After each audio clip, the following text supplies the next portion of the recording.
Good day.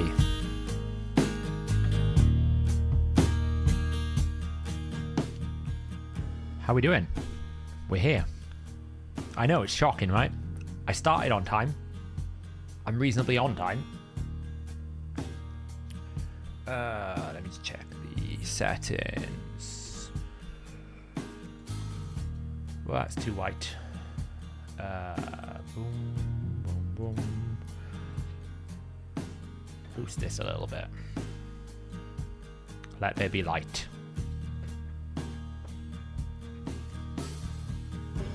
Too many lights on, honestly. One of these days I'll actually nail getting my lighting set up a bit better than it actually is.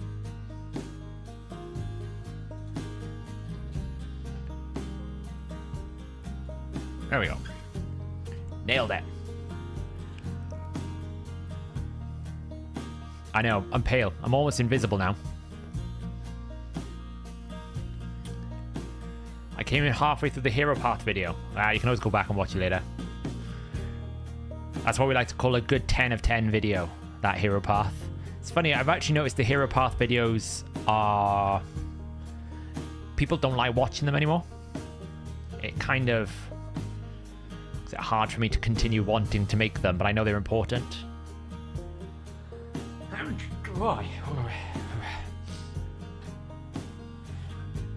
How much of the path am I doing? I don't really know. We're going to talk about it today, probably.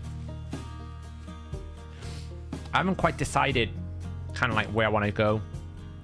We'll probably talk about it a bit today. We're going to talk about the monkey first, of course. Of course, we're going to talk about the monkey first. That's the most important part. I kind of talk about what I'm doing at the moment. It's just not a lot of numbers. Yeah, it is. Maybe I can change the format up a little bit. Maybe make it a little bit more summative. Yeah, I mean, it is a bit obvious, isn't it, Grendel? It's expensive. So, pulled a hurrah from 4 shots. Nice. Congratulations. So I've just had a shard pull at the end of every high path. I was thinking about it, actually.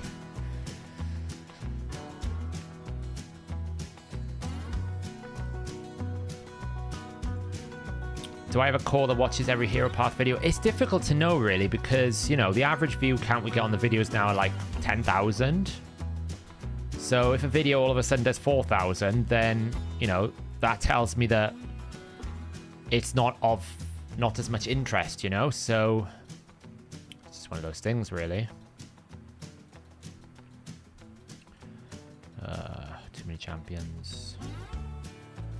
It's not that I don't want to do them. I'm just thinking, do I need to shake up the format a little bit? Because just basically repeating the same spreadsheets and doing it over every single time, I think people are a little bit bored of it. Maybe I need to make something that's a little bit more static, enter the information so people can make their own judgments and just have it a bit more summative. Something like that. So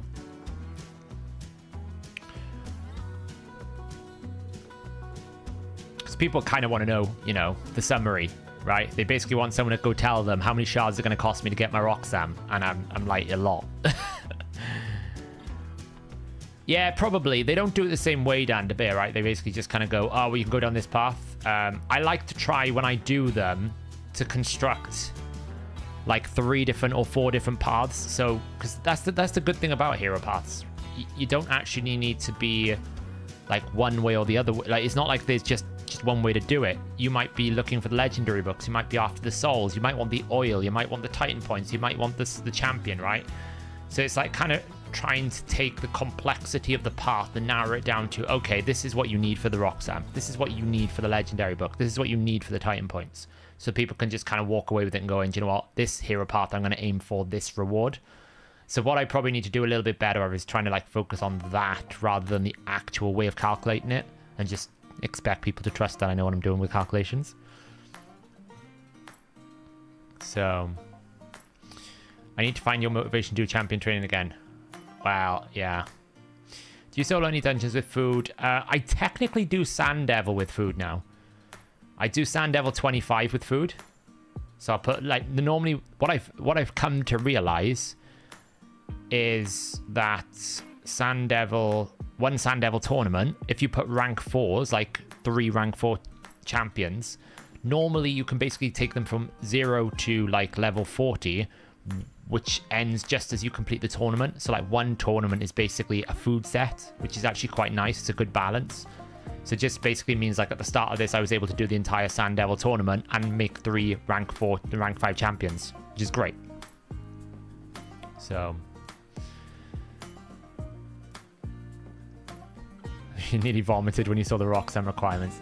Yeah, especially when you put it into context, Andrew, right? When you put it into the context of guaranteed sacred champions are like 20, or the Michinaki I think was about 15 or 20. So you're asking for basically 30 for a guaranteed champion.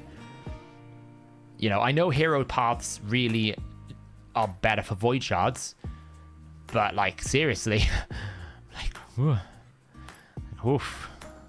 Like 32 is hard. So, do you have any plans to release a budget cadaver guide? Please do so. Playroom turns around and nerfs it the day after. I mean, I've done a video already saying it needs to be nerfed.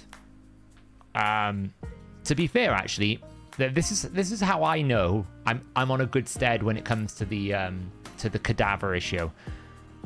Victor Tess actually DM'd me because we were talking about it on stream, and he said, "Oh, I saw you on stream talking about it.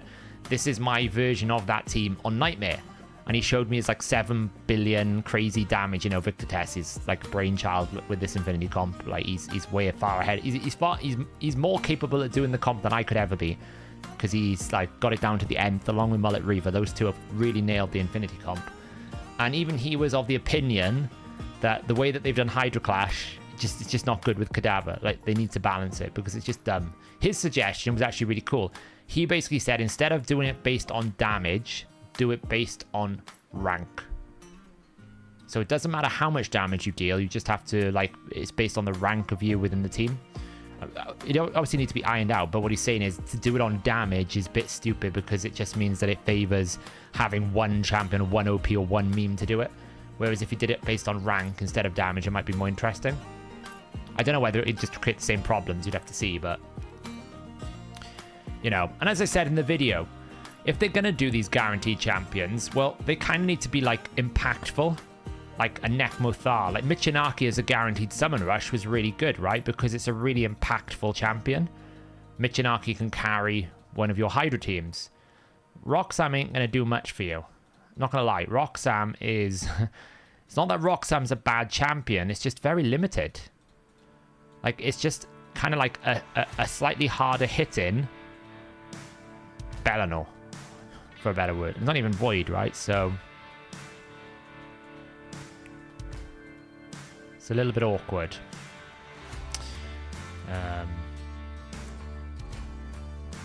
Yeah, I haven't even done it yet. I will say, though, so far we're one of 3 of the 3 things I said they had to fix before Hydra Clash could be actually a very good game mode. The first one was fix Cadaver and Trunder. We haven't got that far yet. The second one was they need to put more value in actually running Nightmare, because right now there's more value in not running Nightmare. And the third thing was increase the rewards. So we've at least got the third thing nailed, right? I'll be honest, I'm a little bit skeptical about the whole, oh, it was only for the testing phase. Mainly because I look back to Live Arena and I was like, well, you didn't put any sort of testing rewards in for Live Arena. You basically just allowed players early access to Live Arena to get the same amount of rewards and crests and everything else. So that's not the case there. And why would you limit, like, it's not like you had it's not like you had 2 clans testing this. You had 3,000 clans. I'm pretty sure 3,000 clans is probably the entirety of everyone who takes Hydra seriously, beyond a few clans basically hitting normal. I'm pretty sure the top 3,000 clans, that is like the total sum of people that do Hydra. I could be wrong. I don't have the, you know, I don't have the data, the analytics, as they say. But like this whole, oh yeah, we only did it because we wanted to do the testing phase. I'm like, sounds like to me you guys kind of didn't realize how upset people would be when they realized all they were going to get is a 5-star epic ring. So now the rewards are great. So I don't really mind what excuse they do as long as they fix it, and they have. The rewards look really, really good now. Now it's a bit more of a, okay, I'm a bit more motivated to at least try. But, you know, we did Hydra last, what was it, on stream on Tuesday? I couldn't give 2, you know, you saw me, I couldn't give 2 craps. I couldn't care if I hit the top chest, the medium chest, because I knew I was going to walk away with a ring. And the ring that I got was the worst possible ring you could, like, it was pretty bad. I can't use it. So the thing with Roxam, what needs to happen for Roxam to be a really good champion is you need to have more control over whether he does single target or AoE. This hits really freaking hard on single target. The problem is, 1, it's a 4-turn cooldown. 2, you can never control it. So when you want AoE, you'll get single target. When you don't want AoE, you will get AoE, right? Because he's going to veil himself all the time. This turn meter fill is probably too aggressive. As much as it's crazy, I would say actually he needs less turn meter fill, because he fills too much turn meter. Trying to fill him into a speed turn is very difficult. And I also think like sleep is low value. This A1's okay, but it's 50-50. I don't know. It just feels like, you know, they wanted to make a champion that revolved around Veil, but made it so conditional that you just don't get enough value out of it. This is quite cool as passive. But yeah, I mean, that's the problem. Why would you take a champion here that requires Veil to AoE when you can just take now, you know, Bellinor can do it. There's, what is it, Suzerain Catone. They've buffed up to a position that can now do... What is Suzerain Catone? It's Undead Horde, right? You know, Suzerain Catone now can do AoE decrease defense and AoE weaken. Takes less books. So that's the problem with Roxam. It's just a little bit niche. You know, it's a little bit meh.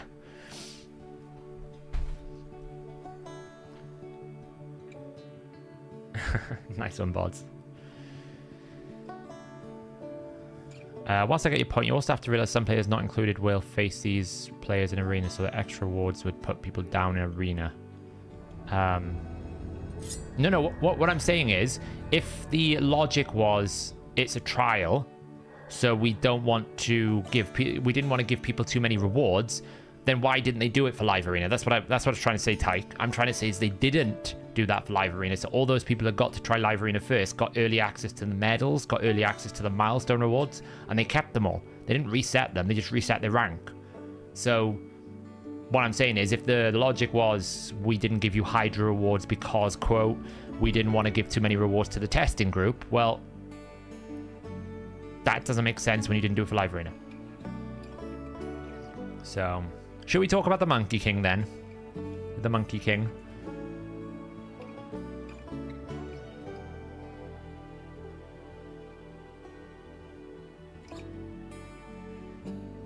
Where is the picture?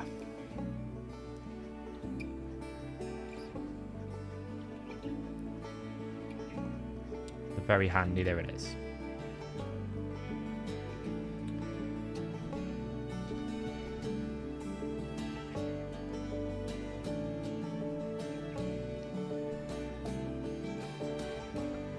The Monkey King.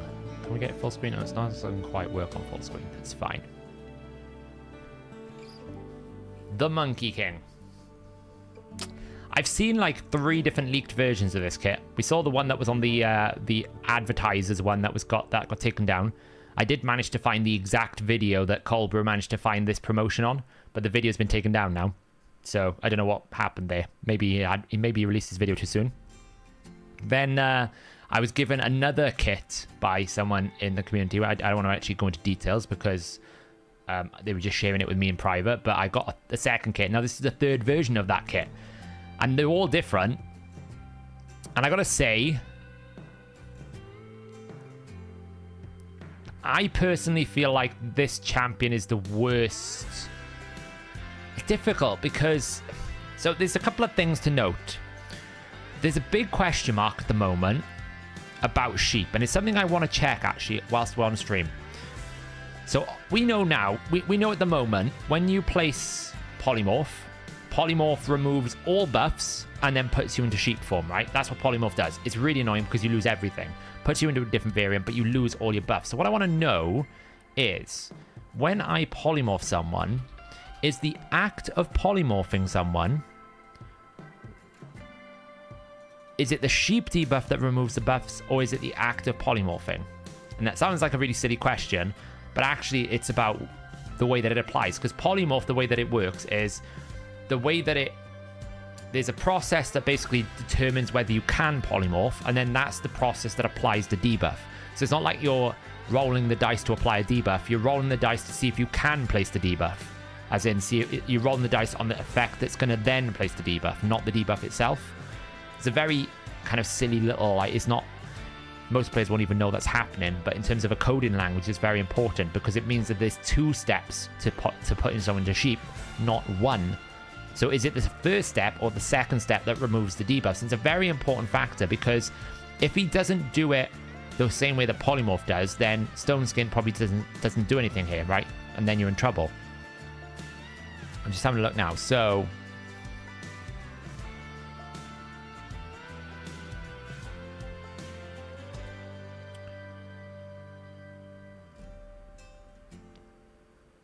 you know, I actually don't think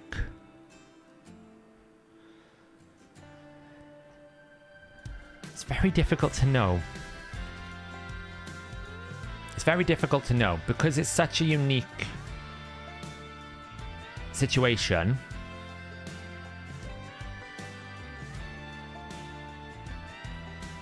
I'm trying to see.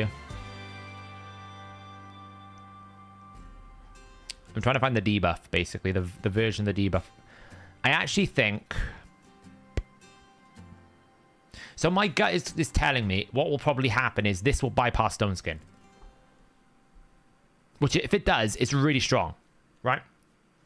Can you open up the poly description? Yeah, so... If the polymorph did remove buffs, then the polymorpher is sheepable. Like, we know for a fact, for example, when you attack someone under Stone Skin and you're trying to debuff them, you can polymorph yourself, right? That's the test. Can your Stone Skin champion place a debuff and polymorph himself? If they can be converted into polymorph, then into sheep, then logic would dictate when you sheep debuff someone, you take their buffs away, including Stone Skin. So if this goes through Stone Skin, then I think he has quite a strong use. Okay, so this is how I plan on using him if this works. I will not build him for damage. I will not use this A3.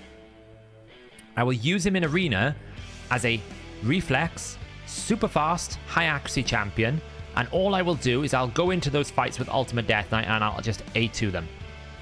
And I'll A2 then the Duchess, and then I'll A2 the Richtoff, and I'll A2 the Taras. And you just take away their ability to do stuff. Just put them into a sheep for 1 turn. Because it's a 3-turn cooldown. Don't care about the damage. Just go, okay, that champion's a problem. Sheep them. Try and beat, like, for example, if you're up against a Yumiko, go before the Yumiko and just sheep the Yumiko. Because you can't, you can resist it, but you can't block it. So you need super high accuracy, but most Yumikos are not built with high resistance, right? So that shouldn't be a problem. It's only going to be when you face up against like Pythians or Necrets or maybe some Duchesses that might be a problem. But often they're not the champions that you want to take out of the battle flow, right? It'll be like the Marichkas, it will be the Tarases. Those champions are not going to be sitting on high resistance numbers. So if you build him like you would build a debuffer, put him in reflex, so all you have is constantly the ability to A2 sheep someone. The moment someone comes back up, you sheep them again. Sheep them again. Sheep them again. Keep sheeping all the time. Now, there's a chance that sheep could trigger sheep. Potentially. Don't really know about that one. It depends whether sheep debuff in itself is a... It depends if the sheep debuff itself is actually covered under the other polymorph conditions, right? His polymorph cannot be cleansed because it's protected. Yeah, if you look at the Twitter screenshot that they showed with him attacking Arbiter, it comes up as a protected debuff. So you won't be able to remove the sheep debuff either.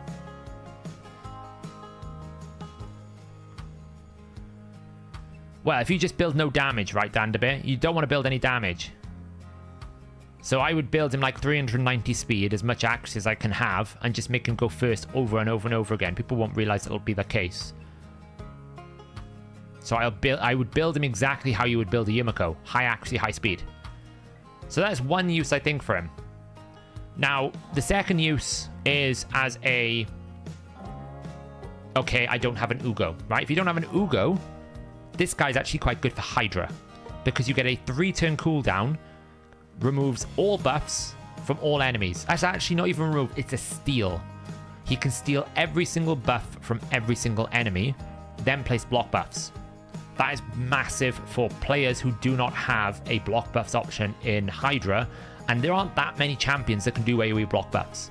We're talking Umbral, but then you've basically got a bot after she does it. You've got Archbishop, very good option. You've got Ugo, probably the best option, I would say. You've got champions like Norog, but outside of that, they don't do anything. I mean, he would be a bit like that, but at least he has a buff steal as well. I'm trying to think of the other block buffs. There's like Tuhanarak has got it, and there's one other champion, right?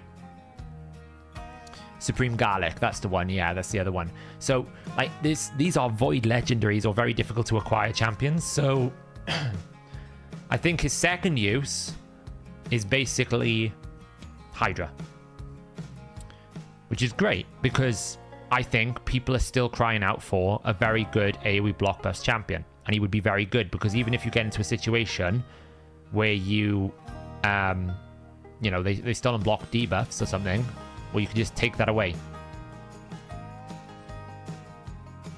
And it's the fact that he is not just a removal, it's a steal. So he'll get him back. So for example, if there's a reflect buff, if there's a block debuffs buff, if there is a ally protection buff, all these different things, he'll be able to steal them all away and take them for himself and then place the block buffs. And it's a 3-turn cooldown. The cooldowns are important here because it basically means he's going to have a lot of skill rotation. I'll be honest, the revive is utter trash. I've seen some posts about the fact that Plarium think that you can use it with Valkanen. It's utter trash. I see no purpose in this. I also don't even know how it's going to work because my understanding was dead champions don't have turn meter. So, you know, 28% aura in speed battles is pretty good because that actually means now you can put him in the lead and you don't have to run like an arbiter. Like, he could be a great speed lead for you. So, do you think the Roxam event is an indicator for his rework soon? Not really, Control Freak. I think they just picked a random champion. Probably because it was Lizard Week and they thought they'd continue it on. I don't know why. What is going on with YouTube? What's the problem, Jessica? Is YouTube playing up? Saf, I bet it's going to be super bad and it will be based on the champ's base speed instead of gear speed like Polymorph. Let's see.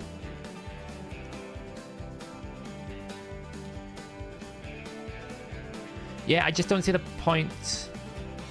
4 ads in 30 minutes. You shouldn't have had that. It has changed something in the background. It's running something automatic. So if you are getting like tons of ads, I'll turn whatever they've changed off. So yeah, if people are getting loads of ads, I don't really want that. It shouldn't be doing like tons. My understanding is it's meant to throw out one every now and then. I don't know these things. You know me, I'm a professional streamer. It said press the button, I pressed the button. So, but if you're getting loads, let me know and I'll turn it off.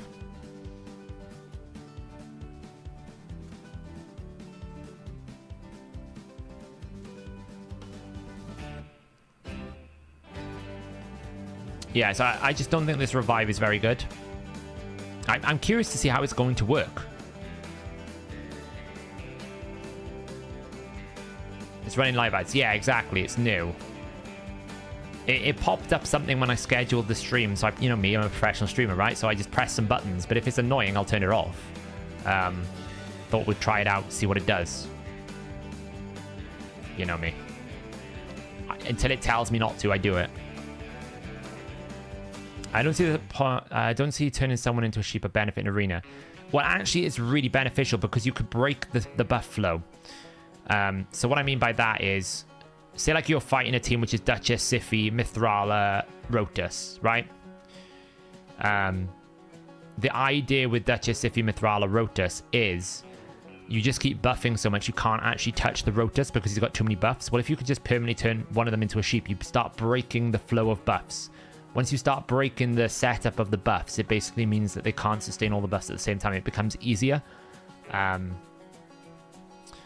it's a YouTube thing, Dandabit. Apparently, you can't, like, exclude members. I actually don't have the ability, even when I run normal ads and everything else, to stop it from going to...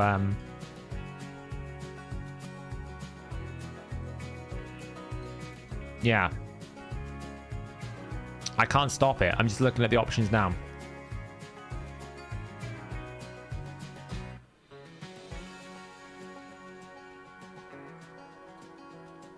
I'll turn it off for a bit, actually. I'll turn it off. If it's annoying people, I'll turn the ads off. I'm not bothered too much by it. We don't monetize the stream for the sake of it. I just press buttons because YouTube told me to. So... Yeah, exactly, Dutchy. That's the point. That's what I'm trying to say with that A2 is if you can break the flow of an arena team so that they can't actually use their reviver, right? Because you've sheeped them. Because it's such a low cooldown. If you run it with something like Reflex, like you'll get back around to that really quickly. So, have you ever played around with Knock the Paralyzer? I haven't. I haven't had much chance to. I don't have him, to be honest.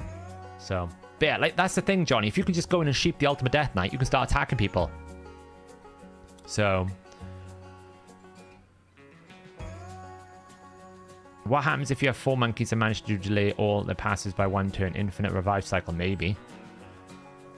Nutbraid said he would be a good hideout, just block buffs. Yeah, this A3 Carter, if you don't have an Ugo or a champion that can block buffs, this is very, very good because it's a 3-turn cooldown. The cooldown's important because a lot of the block buffs tend to be 4-turn cooldown. He also will steal all the buffs, pull them all in, so it means that you always have, like, as long as he's got enough accuracy, does in 3%, you always have a guaranteed ability to place those block buffs. Notice as well, he does everything without chance apart from the A1, right? He places block buffs without needing books. So even if you don't have the legendary books on your free-to-play or on your low prog account or something like that, you can use him on day 1 because his abilities are on a 4-turn cooldown and they work 100% without books, right? He will place sheep on a target whether he's booked or not. It's very rare that we get a champion these days that doesn't require books to make something work. You think Knut, for example, he still needed books to get the cooldowns down. This guy, you only need books for cooldowns, but he does everything in his kit without requiring the books. He will place sheep 100% of the time. He will steal all the buffs 100% of the time. He'll place block buffs 100% of the time. The stun is not 100%, but it's like 75% if they have a buff, which is quite high for an A1. It's funny though, when we did the ratings, we were looking at it and thinking, well, you're probably not going to use him in any dungeons because, like, he doesn't hit enough to work in Fire Knight. He does damage and these debuffs are not ideal. Like, you don't really want to sheep the side minions or anything. Like, sheep in PvE content is pretty lame. You don't really want to do it. So that A2 is a bit meh. What I will say as well, what we haven't touched on is how much damage is he going to be able to do? Will he ignore 50% of the target's defense? Will attack all remaining enemies with any surplus damage if the target's killed. This attack will ignore 50% of the target's defense, and this attack cannot be critical. So you're going to be able to crit once, then any excess damage will spread to all other enemies. It's kind of like a hybrid between Baron's A1 and Baron's Skypiercer. So it's taken the ignore defense component of Baron's Skypiercer and applied it for the same mechanic as the way that Baron's A1 works, and that's the skill. Hit one enemy, kill all other enemies. The only thing is you can't crit. So if we can't crit here, why can we crit on Trunder's A2, right? Trunder's A2 shouldn't be possible. So immediately when I see it ignores 50% target defense, now I'm like, okay, well maybe he's a competent AoE nuker, right? Maybe he can do some damage in arena because normally what you need in arena is the ability to ignore defense. If the champion is a damage dealer, isn't void and doesn't ignore defense, you're almost like, meh. Yeah, exactly, Grand. If you don't have Ugo, it's really useful. Can you spread protected debuffs? I think there are some debuffs you just cannot spread, right? You cannot spread things like stun. You cannot spread things like hard crowd control. I would imagine sheep is the same thing. I don't think you can spread hard crowd control. Do I know his multipliers? No. I thought he was getting added to the game today.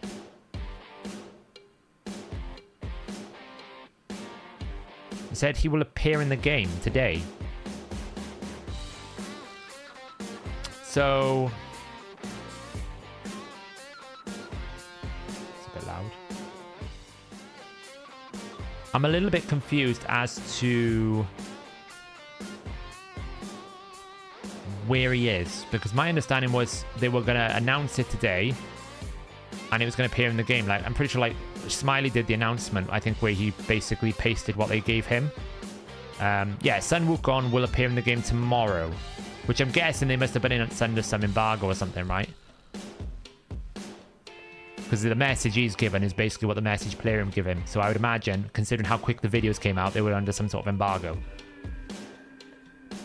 So, I mean, it doesn't really matter because we can't summon him for another 3 days, but, you know, once he's in the game, I'll be able to get an idea of how it works. Is this splash damage coded as AoE? I would imagine it won't be coded.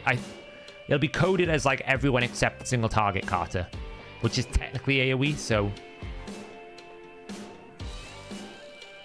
No, it won't be like Mashled, because Mashled's AoE is conditional on the target having Leech, where he'll just do AoE, so it'll probably be single target into AoE.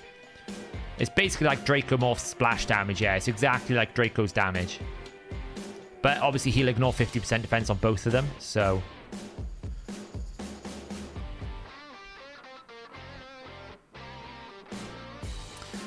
Well, it's 3 turns after they were killed, which is vague. You're right, Control Freak. Is it 3 turns as in he needs to take 3 turns? But I'm like, well, surely enemy, like, dead allies can't take turns. They don't have turn meter. So I'm really looking forward to seeing the coding for this unbeatable Wukong.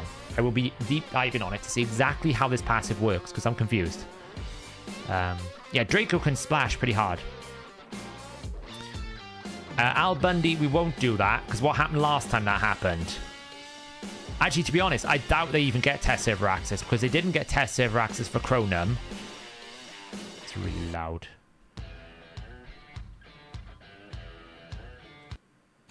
They didn't get test server access for Chronum. They didn't get test server access for Ronda. I don't think they got test server access for Ultimate Death Knight either. They generally don't get test server access for these promotional champions. They only get it for, like, summonable ones. That's what my experience has been. So, maybe Gamron will actually come here. Well, I just don't think it's that valuable. I mean, it's nice he's going to revive himself, I guess. But normally when you want to revive in a moment in time. He'll be, like, will he win you the game? No. Is he going to be more annoying and more... At least he's more useful than Ultimate Death Knight, right? He's not just a bot. He's going to do stuff. I think he's great for Hydra. I think he's great for, like, dealing with really high buff champions in Arena. But other than that, I don't think he has much use. Like, for my free-to-play, I'm looking at it going, he has 0 value in me investing in him right now. Because he has 0 value in any dungeon. He'd never fit into any dungeon team. Like, he's not going to fit into Sand Devil, Iron Twins, Shogun, Dragon, Ice Golem. Like, maybe this Staff of Wonder for Spider, but that's a manual run. I'm never going to run that. He has no turn meter control. He has no decreased defense, decreased attack. He has no... decreased speed, increased speed. He has no turn meter fill, turn meter drop. He's no like speed auras in arena only. He's a specialist, and his specialism is placing sheep in arena and Hydra. Outside of those 2 places, he's actually quite a poor champion. So from a progression point of view, I would not be advising anyone to rush to level this champion. It's not like Ronda where you can actually make him useful in arena, like, or make him useful everywhere. At least with Ronda, you kind of had, like, block passive skills. All I will say is, he's going to be useful for an end game account. He's going to be another frustrating champion that you have to deal with in early game. Because we never used to have to deal with in early game with sheep. You didn't really have to deal with Polymorph in early mid game, or late game, really, to some extent. Polymorph was an end game problem. Now, you're going to get sheep problems in mid game. And people are going to be like, what do I do? How do I counter this? I haven't got anything, you know? Hey, Socrates.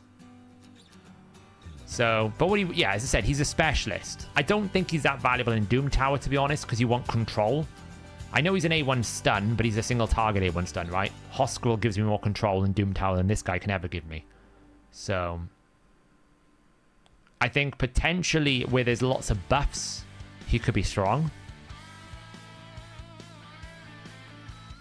You know, like, I think maybe Sorath, where Sorath gets that increased attack, could be quite good. I think I have to basically see his kit in terms of the code to make the final judgment. But definitely I can see a use where I put him in high reflex. It's how I probably will build mine. Very, very fast. in reflex with high accuracy and just keep pumping sheep out on people. And then bring someone like a Phenax or a Constantine to block revive and laugh away. Laugh away the troubles. Who would you put in an arena team with him? Probably Duchess, Necret, Phenax, Wukong. And in live arena, I'd just bring a second reviver, like Uko, and then just watch as they force ban my Wukong out of existence.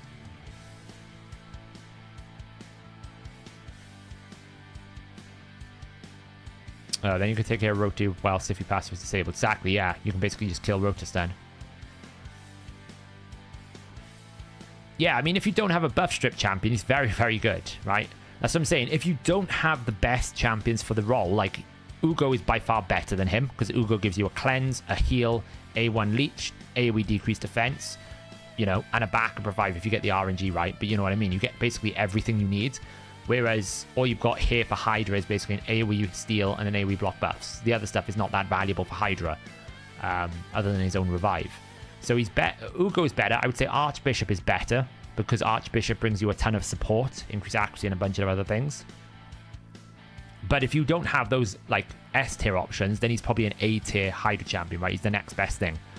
And there aren't that many blockbuster champions, as I said. So 2 Ultimate Death Knights, Wukong and Marichka. That's fine though, because there's no win condition there. Unless he does a lot of damage. As I said, he could do it. His multipliers could be really high, and if that's the case, then maybe he becomes a very strong nuker, because he will ignore 50% target defense on a single target. So depends on how that scales. There's always a subjective amount until you actually get the hard-coded data. If that A2 is like a 3 times attack, it's naff. If it's a 7 times attack, he's one of the best single target nukers in the game. So it's all very subjective. So I do think he could be meta changing. If this sheep bypasses Stone Skin, he's meta changing. Because when you look at the teams and you know there's a Stone Skin, you just go, that's fine, I'm just going to bring it in, because it's a 100% chance to play sheep. I just take away your Stone Skin buffs. I take away the Ultimate Death Knight passive. You're useless. I can now play the game. I think that is meta defining. If it doesn't go through Stone Skin, then he's a useless arena champion. It's almost like 0 to 1. There's no middle ground with him. Because if he can't bypass Stone Skin, then he's just taking up a spot in your team that could be for a defensive champion like a Pythian or a Sify or someone else like that, right? And if you can't take up that Yumiko and Stone Skin or something like that, then you're in trouble. Whereas if you can go through Stone Skin, then you can target enemies that are, are either fast or that have Stone Skin or something like that, and just take them out, which would be much better. Based on Quintus, it won't consistently go through Stone Skin. What does Quintus have to do with it, Tommy? But what if you get sheep while sheeping? Well, it depends whether sheep is a parameter as a debuff, right? Some debuffs are not included in the sheep tracking. So there's a very good chance you won't. And it's only one debuff, right? The biggest problem that you tend to have with Polymorph is AoE debuffers. The reason why Ramantu is not great is his A3 is an AoE, buff removal, and place debuff. So you basically have, for every single buff steal attempt, there's 4 attempts to roll it. Then he has 4 attempts to roll it for the debuff, right? And then when he does his A2, each individual one has a chance to roll Polymorph. So the difference is, with someone like a Ramantu, it's the volume of attempts to steal buffs, remove buffs, or place debuffs is what triggers Polymorph, which is why he's not meta. Whereas this guy's at 1 roll. It's much easier when it's only like 5% chance or 10% chance once. When it's 5% chance or 10% chance 20 times, that's why Polymorph is so strong. So I think it'll be okay. Quintus strips buffs that can't be blocked. And doesn't always go through Stone Skin. Yeah, because he's not stealing buffs, right? That's what I'm saying, Tommy. The A2 is not a buff steal, it's place sheep. And if sheep bypasses Stone Skin, then it doesn't matter about the Stone Skin parameter. What Quintus is trying to do is steal a buff. So therefore you'd always have a 50-50 with Stone Skin. That's not a problem with Quintus, that's just a mechanic of Stone Skin. The difference here is, if you get sheeped, everything gets removed off you. It's not about 50-50. Because sheep removes all buffs. So it's a different mechanic, right? So what I'm saying is the application of sheep it's like petrification. If you get petrified, all of your buffs go. Right? It just goes. The only thing that stops petrification is block debuffs. Because petrification triggers the application of So when Mithrala petrifies, when Mithrala hexes you, when you actually attack and you try to do something, the passive tries to place a debuff. If you've got block debuffs, you can't place it. But if you haven't, you get petrified and all of your buffs go. The similar thing is going to happen with sheep. If you place sheep, all the buffs are going to get drained. It's not because you're stealing them or removing them. It's because the debuff removes them. It's a different mechanic. It's just whether or not sheep is actually going to work through Stone Skin or not is the question we don't have. Until I actually see the code, I couldn't tell you. So...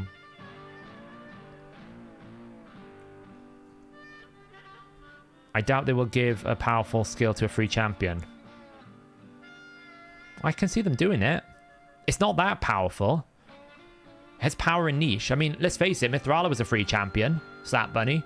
And Mithrala is one of the best poisoners in the game. The only champion that can place petrification. Has an increased attack and increased defense. Has a shield and a strengthen. Has the ability to place AoE hex. I mean, our attack is an AoE poison, AoE burn activated AoE decrease attack.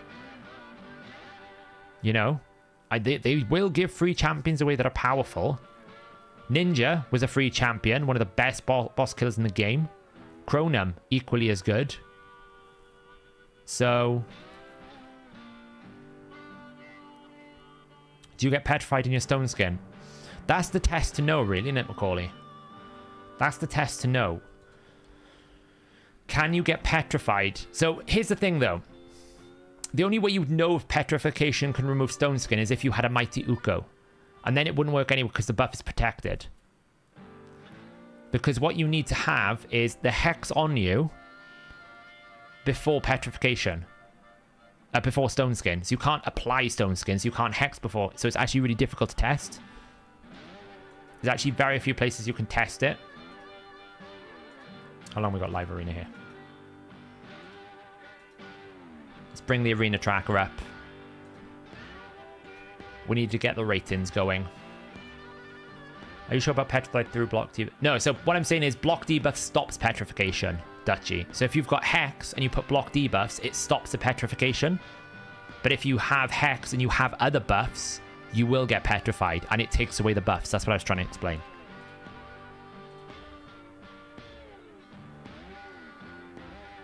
So... But you can't, obviously, in order for the petrification effect to work, you need to be under hex. And in order to place hex, you can't have stone skin. So it's like, it's difficult to know whether or not that would work. The only champion that I can think it would work on is Uko, who can steal stone skin. Or other champions that can steal stone skin. So if you had like someone like an Ileal, right? If Ileal stole the stone skin buff off someone, but he was under hex, would he then be, you know, would it happen? But then would stone skin just cleanse the hex away? Because stone skin, when you have a fear from Taras, cleanses the fear away. So it's going to be one of those things that's difficult to know until we actually get the see the code, you know?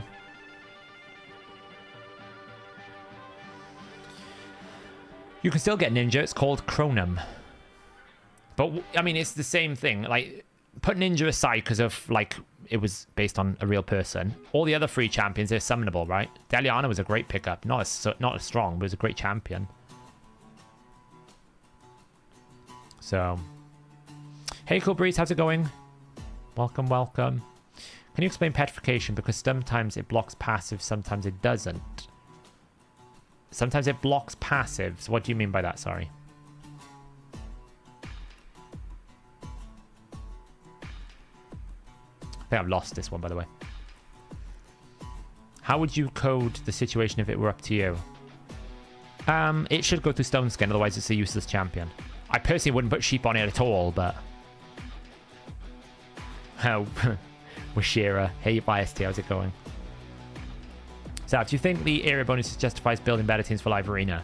Begrudgingly, I'm doing Live Arena to get area bonuses, so I would have to argue yes. I've probably lost this, by the way.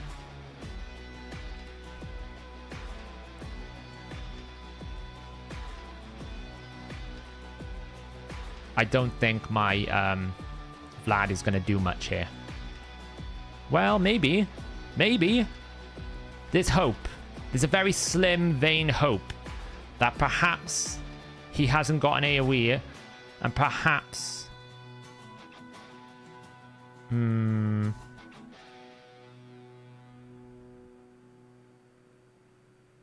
He's got a... No.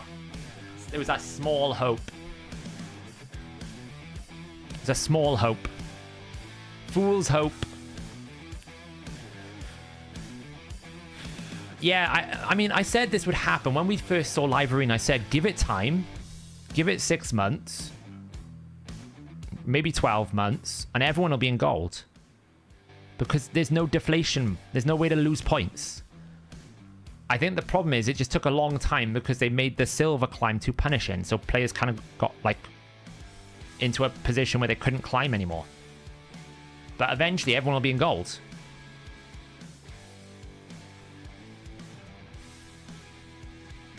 Saf, question for you. If you had to spend money on resources between the following choices, would you choose energy or books? Energy. I don't really struggle for books on the main account. Is there another way to get Artak? Yeah, you summon it. You like the login champions, once they end their promotional period, become added to, they add them now to the summoning pool. They didn't do it for Ninja because it must have been tied to some sort of promotional situation. But yeah, as long as they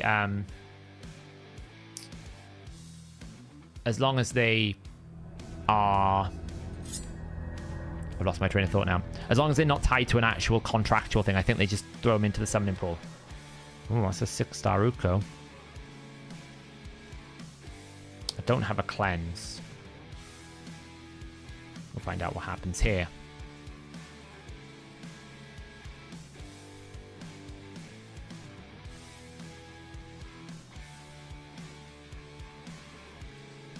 How much value would you do? How much would you value a dupe Roxam as a first Lizardman faction guardian with 10% HP for me, my Pythian Dracomorph? Not worth 30 sacred shards, Daniel. That's how little I would. Not worth 30 sacred shards.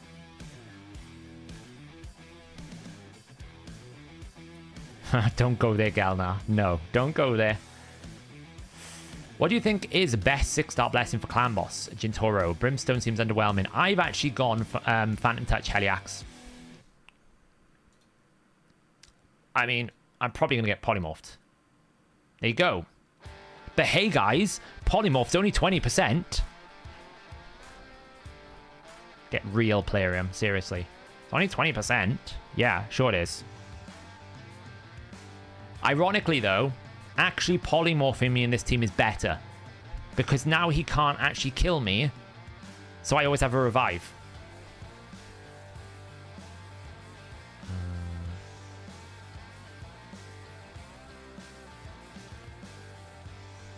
And that's going to help me as well because the only champions you can put bombs on is this champion here. So now if I just basically... Oh, I killed him. I didn't mean to do that. What? See what I mean?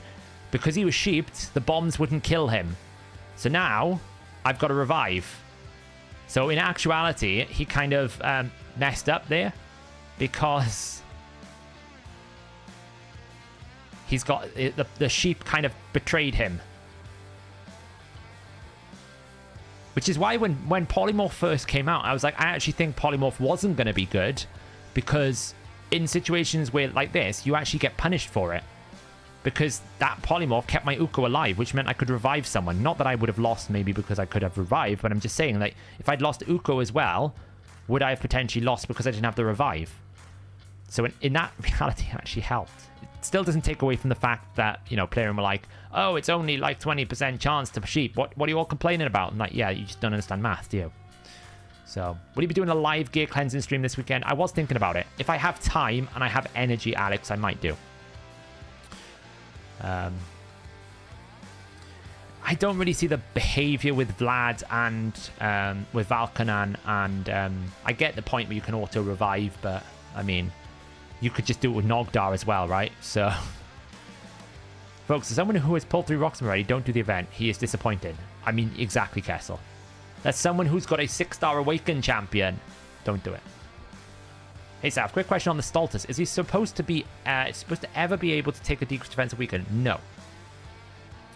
He should not ever be able to take decreased defense and weaken. Unless transferring a debuff isn't counted as taking a debuff. That could be interesting. I'm for sure going to lose this one, by the way. I might get lucky, actually, because he's only put 1 DPS in. If I just take away his second DPS, I don't think he's got a win condition. Yeah, just take away that. He hasn't got a win condition then. He's probably got like a nuke warlord or something. No, my luck now. Or a nuke Lydia. No, my luck. Yeah, it could be, Fred, that when you transfer a debuff via Lissandra's A1, transferring the debuff is in the same place, same idea as placing it, so therefore he takes it. Maybe? Would anybody build dupe guys for Souls controlling? Maybe. I don't know. I was talking about bombs earlier with Crouching Grandpa. Astralist's really the only viable bomb champion, I think. Wait, does he actually have a nuker? He doesn't have a nuker, so... eventually I'm going to win this, right? Can't transfer with Lissandra. Okay, so basically it was a bug then. How much energy is required on average to bring a legendary from 5-star to 6-star? Oh, wouldn't be able to tell off the top of my head. I'm trying to think. I think it's like 5,000 energy. I could be wrong. Dimithra and Painkeepers, Ninjas, and Iron Twins comp. Yeah, you could do that.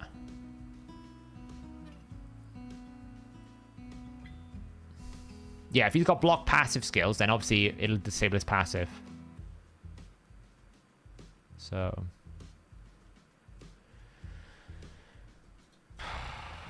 it's basically waiting for me to take a turn. Who do I kill first? Probably Warlord, right? So I get my abilities. He's about to lose his strength then.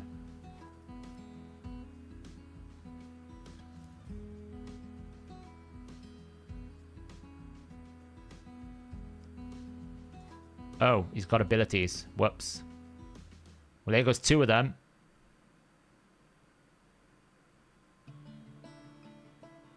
Oh, he's going to stick at it. Oh, there's the stuns. Here we go.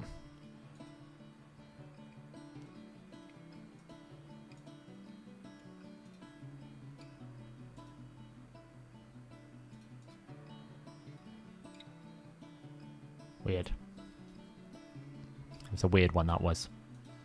Whenever people only put 1, like, win condition up, I always think, have you got, like, some sort of nuke warlord or something? I know, Trance, right? It's almost like they're watching my streams now. They're everywhere. Gotta check they're not in the bushes outside in the house or something. Does temporal chain speed decrease work in Hydra? Obviously, the terminate part does, but it could be a neat strat. Honestly, Gort, something weird happens with temporal chains when you kill a head. If you've ever noticed any of my streams when I've got Mithrala has temporal chains. When there's a dead head... temporal chains keeps popping up on the screen all the time. I don't even know where it's coming from because it only works on enemy buffs and they're dead, so there's no buff. So I've been trying to figure out what is causing it. I know there's a weird bug with temporal chains at 6-star with multiple 6-star temporal chains that I've never been able to actually test because I haven't got 6-star legendary champions. But yeah, it just goes crazy. Don't people use 300% crit damage climb off a faction? Yeah, I mean, I've seen it before, Swagger, where they basically put 1 win condition in. And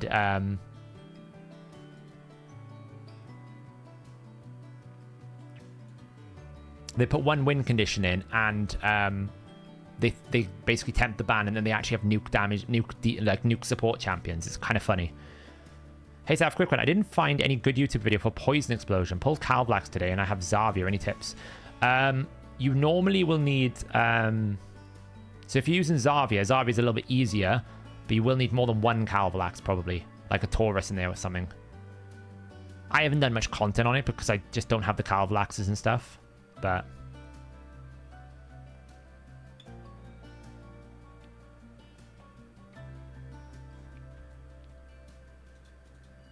it's kind of annoying. I forgot to go revive. It's fine. It gives me the veil, though. It's going to sleep. There's nothing I can do for the time being. Let's just do that for now. I should win. It's not a problem. Just need to get a turn. I mean, I'm probably going to lose Necra. It's whether or not I can actually get a turn with my Calvlax, because once I get 1 turn, they're all dead. So... like, he's going to die, it's fine. But he shouldn't have any damage now. How should I build a Vlad and Constantine? So my Constantine is very full nuke damage. My Vlad is a little bit more... it's faster. It's like 250 speed with a bit more accuracy. So Vlad is basically more of a supportive DPS rather than an actual just full-on DPS. Do you think the 4-star waiting for Ultimate Death Knight is even worth it for the effort? I mean, if you use Ultimate Death Knight, you should get for the soul. You'll never get a better opportunity for the amount of resources you need to commit to get a 4-star soul on that Ultimate Death Knight. If you're using him a lot, you should get him. So, absolutely. Yeah, Corvus is really good. Basically, Calvalax on his own is not enough poisons for Zarvia. You need a bit more. Zarvia is the better poison exploder for the waves because she does extra bonus damage because she hits as well. But you need a little bit more juice. Yeah, Akimtum is really, really great. He doesn't need lifesteal if you build him the way that I used to build him, Henry, right? So you basically build him with Warmaster, with Defense Tree, Harvest, Despair, and Stun set. So what you would do is you would Hex, bring some sort of poisons with him, and then you would basically pump out stuns. That would give you the leech, and that's how you would heal up, basically, because the Warmaster would proc on the targets. So the way that it works is Warmaster gets activated because the poison damage you deal to all other enemies through his passive is coded as actual direct damage. So you heal off that, then you heal off the Warmaster, so you use Leech from Harvest Despair from the stun set to basically get you healing, and then you don't need lifesteal. It's a tricky way to do it, but you can do it.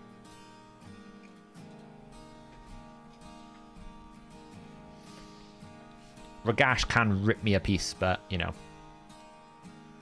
it is what it is.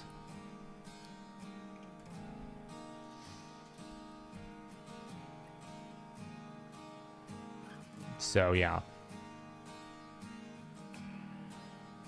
Yeah, it's how I've used him. He's really, really strong for it. And because you can put him in Warmaster, you just get a lot of damage output. Oh, Stone Skin.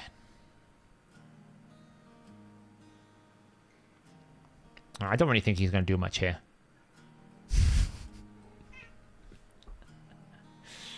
Rip. Where'd Cat? It's taken a while though, isn't he? Have you done a 2 Atkinson Spider Team? I haven't. Right, can we...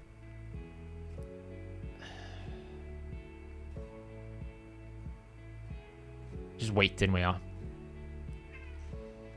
Do I actually need to hit the enemy to apply debuff from an artifact set, or is it enough that I only apply debuffs from enemies without hitting? You have to actually deal damage.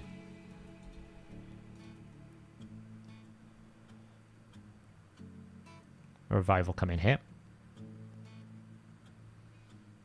Hey, Paul.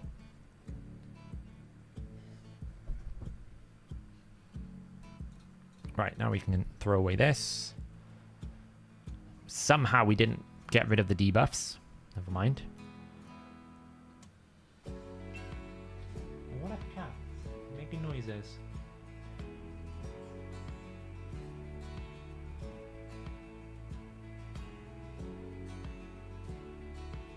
Extra tones go brr. Yeah, he's crazy. I kind of want to get rid of him. Okay, guess not. So we'll put that up there. We're just waiting for the A2. The A2 is going to kill them all now.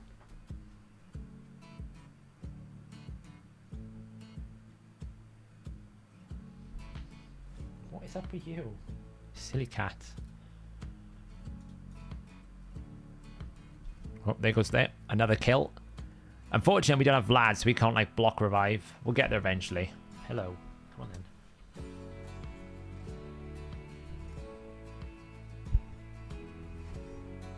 What are you doing? You shoved me off the chair again, didn't you? Honestly. It's the cat's house, and I have to obey. Happy? Good.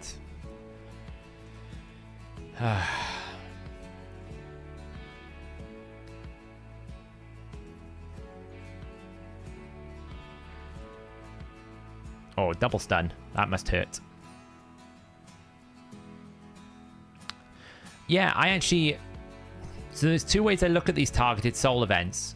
To me, I like them because they are a reflection of an accessible decision that you can make. There we go. So you can make the decision that you want to go for it, right?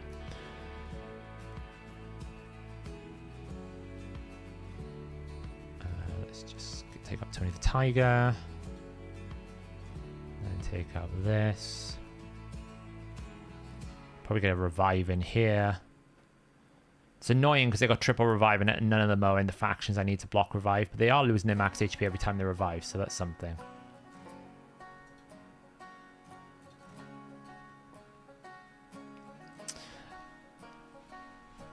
Yeah, exactly. So there's two ways you look at the targeted events. The first way is, yes, they're good. It's valuable. The second way is this a reflection that the soul system isn't good enough that they can just give you stones, right?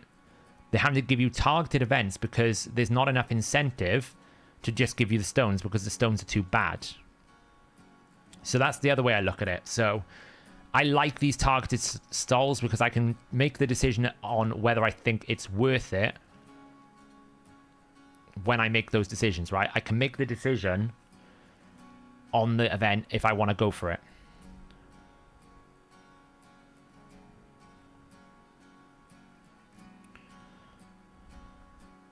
So, does Constant have my best DPS gear? No. Seer has my best damage gear.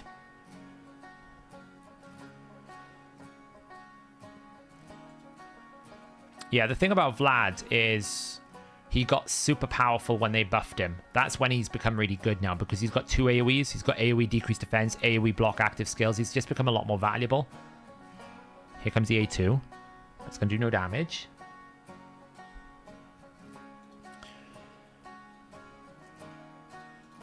There we go. It's a good run. It was a good run. We're nearly up into Silver 4. That'll be a big change. That'll be a big step up. More medals. Does Duchess have a heal? She has Shadow Heal, so if the enemy heals, she heals. It's not done. Hey, Skrelia, we've actually got, if you think about it, Liverpool Football Club, haven't we?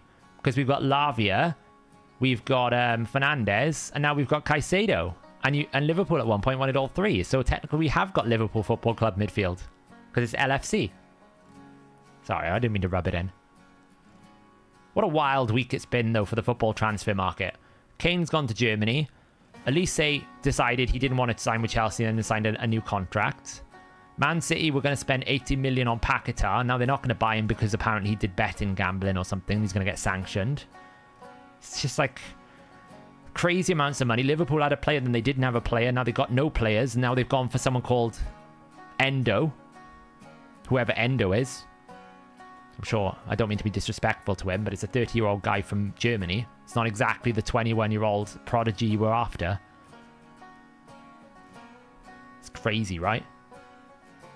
I was talking to Never. Never's part of the team, part of the HH crew, and he's a massive Man United fan. And I was saying to him, we should have done like a bingo, you know, like they do the bingo card game where you basically put like a bingo card and you put all the different things that might happen. I feel like this transfer window, we've hit every single possible variation of a bingo card you could ever have happen in one window. It's been nuts. Ender Moonbeam. I know, right?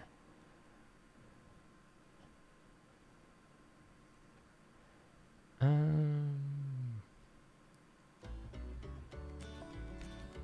feel like they just have no Termia. Could be wrong. Yeah, I know. His name's Endo. Apparently he's like Schalke's 30-year-old captain. Don't know why. The crazy thing is Chelsea are not done. I'm told they want at least a goalkeeper backup and another, like, AM. Like another, they want, like, another winger. Or holding midfield because of Nkuku. Will you stop cleansing? Lord above. Like, double bombs. Alright.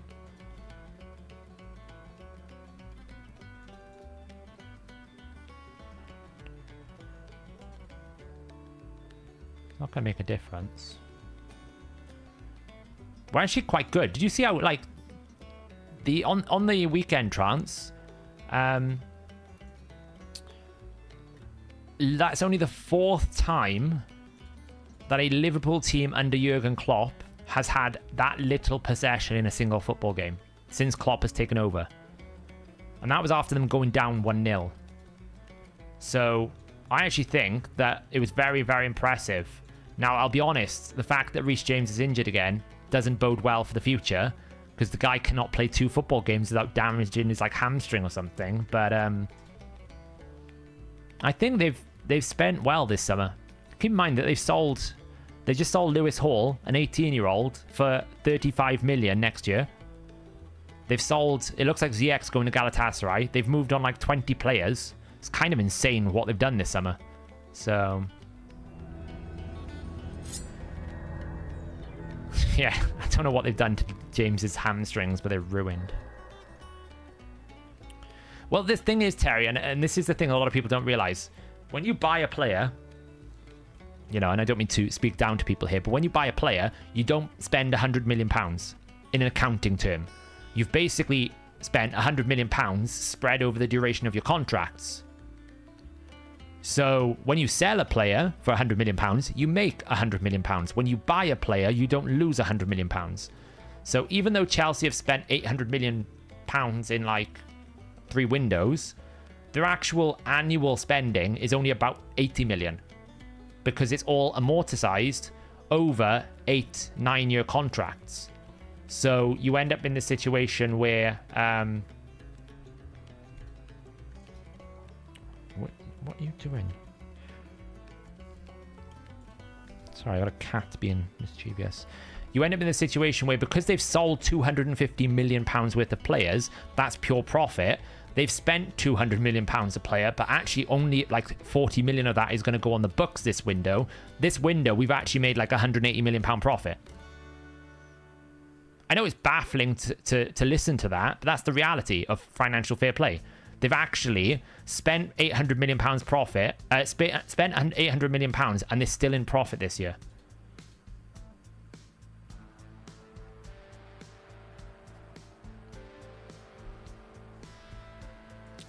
As people have pointed out, the issue will be if they cannot get back into the Champions League.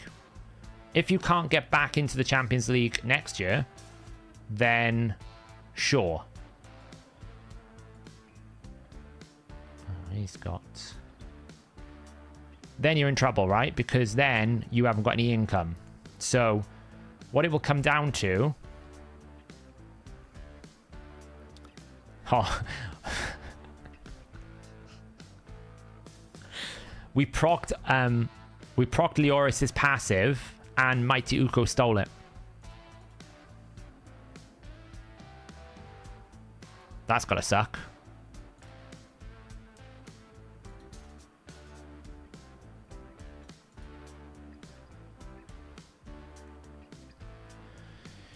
Well, I mean, yeah. Look at Max. Look at Wesley Fofana, right? He's basically been bought for 70 million, and he's barely played a football match, because every single time he plays a football match, he breaks another knee. So that is the risk you have with some of these players. That's why I'm so impressed that we bought Disasi, because he's 25 years old and he's never had an injury in his playing professional career. Not a single one. He's had like missed 1 game through coronavirus. So I did see a stat somewhere that Chelsea Football Club have basically spent more money on transfers than the entirety of La Liga, the Spanish league, this year. Like, what the hell?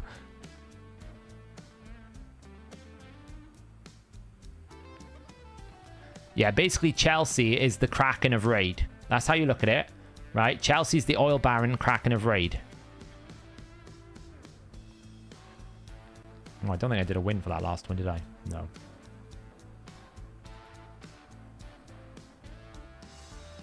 Didn't they activate a secret clause in that KO for Dembele? I'm sure they did. I will say I've been a Chelsea fan since the day Mourinho joined, when I was like 14, when I got into football. I've been there through thick and thin.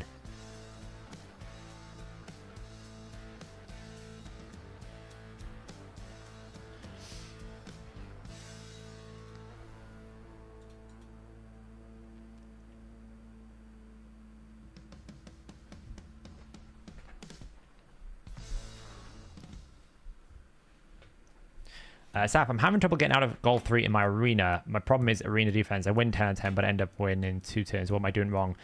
You just need to win more. Because you will get protected. I don't really think I can do much, but try it. So you will get, like, loss protection after a while. So if you just keep using your refills, you'll climb eventually to goal 4, and then you can just keep climbing because you won't lose as much as you win. That's why most people put one-man defenses up in. If we're talking about classic arena, that's what you do. You put one-man defenses up because you just will never lose as much as you win, theoretically.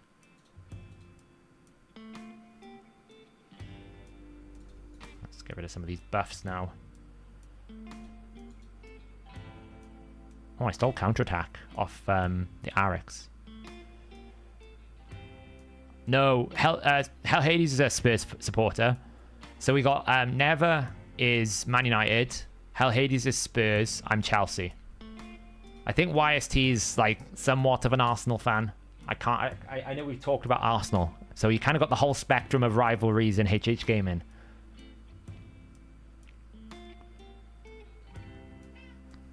Like, people forget as well, Chelsea basically brought up Kevin De Bruyne. Chelsea brought up Mo Salah at one point in terms of, like, players that went through the Chelsea system. It's kind of nuts how many really strong players Chelsea have had through the years. What are you doing up, you crazy cat?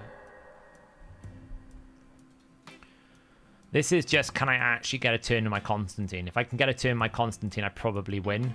But I got to get a turn with Constantine first. Yeah, I'll show Constantine stats, no worries.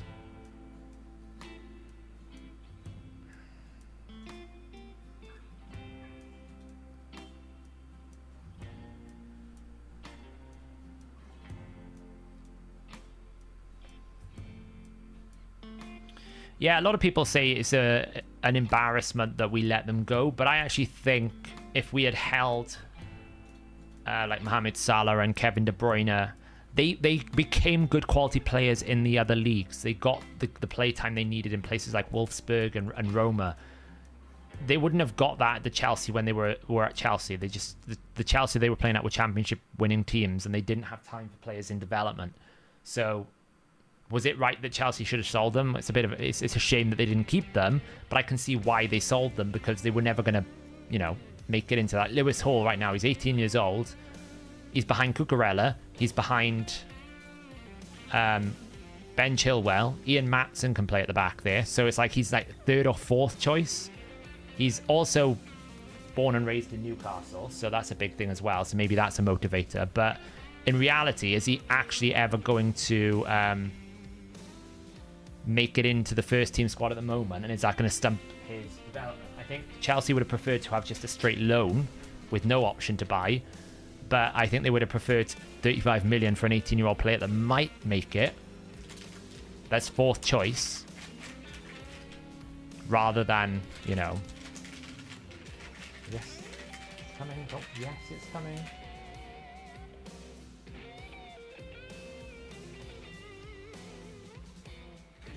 We keep the cat happy. Soccer stream when?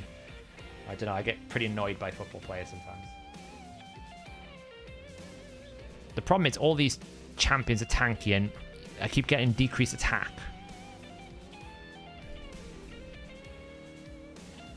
Right, well, we can get rid of one here. We can get rid of Arix. So there's one. Arix is down.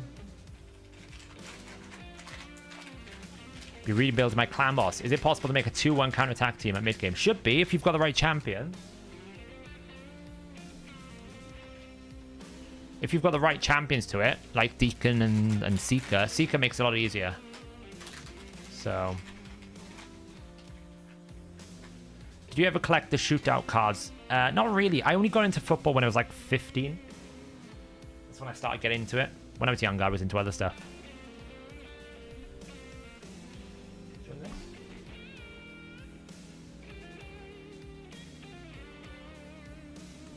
Very indecisive. Yeah, Jackson looks great. To be honest, the whole vibe of the club feels so much better at the moment. Like last season, the vibe was just awful. Yeah, I'll share all the builds after we finish the set, basically. The cat's happy now. There you go. Yo, Green. You tried Constantine unbooked, yeah. Shame about Nkuku. Yeah, because he was having a good preseason.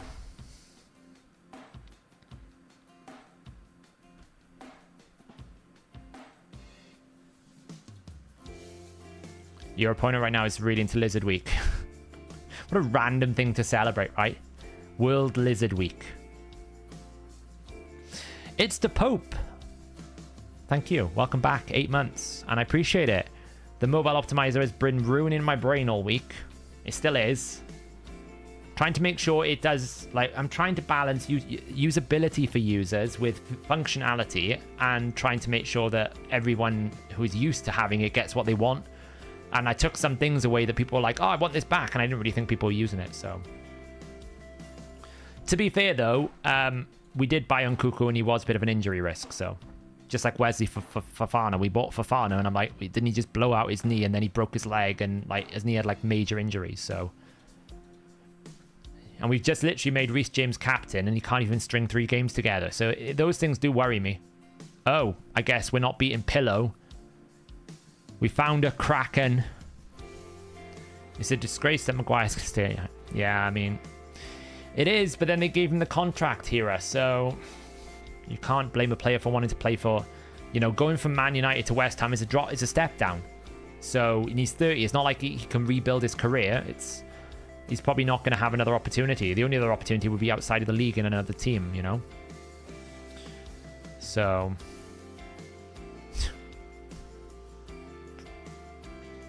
can't even be bothered.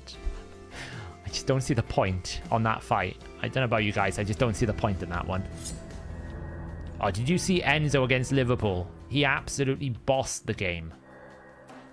A bit more freedom for Enzo this season is going to be a dream. Enzo is an absolute, like, worth every single 115 million or whatever we spent on him. How come the new optimizer doesn't show changes of stats for premium members, especially for all builds? So the goal, here's the logic with that, right? So firstly, why did we remove the hover effects? Well, when you're on mobile, you can't hover. So what I had to do was take all of the different things that were hovering and move them into fixed assets, right? Fixed locations. So when I give you a result, I've got to give you a result. It's a lot of damage. Cardials tends to be the problem because of healing.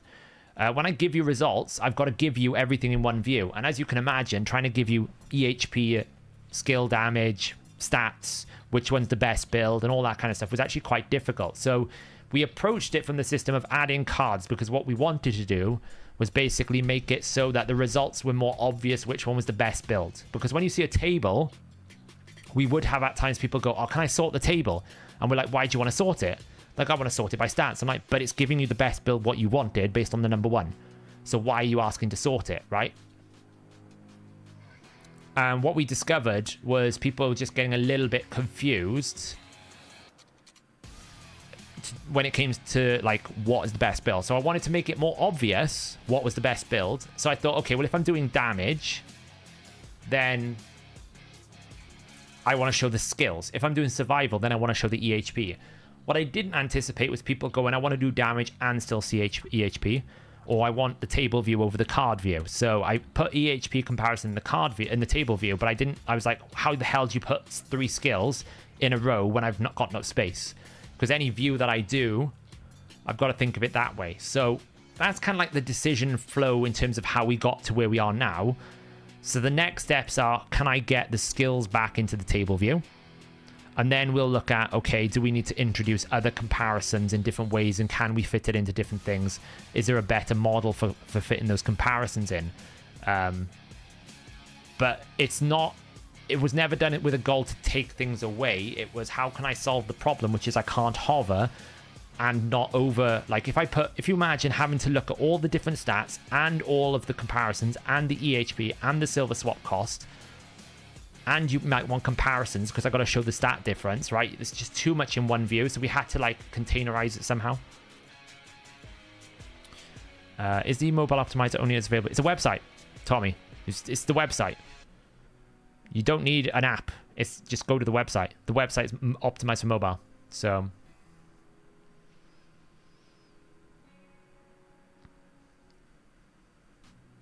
good uses for Yoshi the Drunkard. Yoshi is the bomb champion. He is the champion you put with your bombers to give them increased accuracy because it forces enemies to think twice because you will jump ahead in terms of speed. Do you know what? I'm going to buy one refill because I'm really close to like really close to silver 4.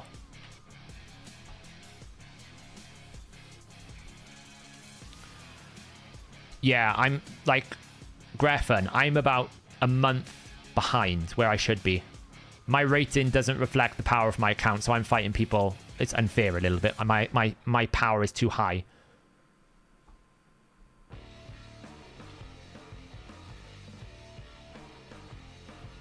Yeah, so what I'm trying to say, Swagger, is it's not that I'm not going to bring it back. I just have to figure out how I can bring it back that actually still fits and conforms with mobile optimization and design, right? So generally hovering should, like, as a design philosophy, you shouldn't have hover effects anymore, personally.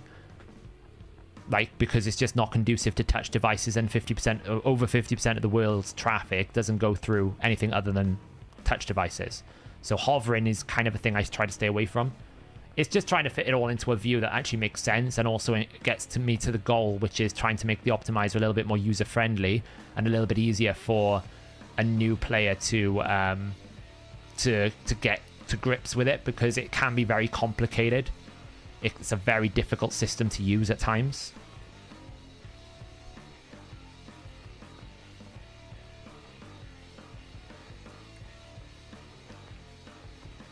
If you're struggling with the optimizer, Wellesley, I definitely recommend you join the Discord. Put the notes in the... this player knows how to play the game. Put the notes of what you're trying to do and ask in the optimizer channels, because Wolfie's patrolling it, I'm patrolling it, Crouching Grandpa's patrolling it as well as a bunch of us that can help out.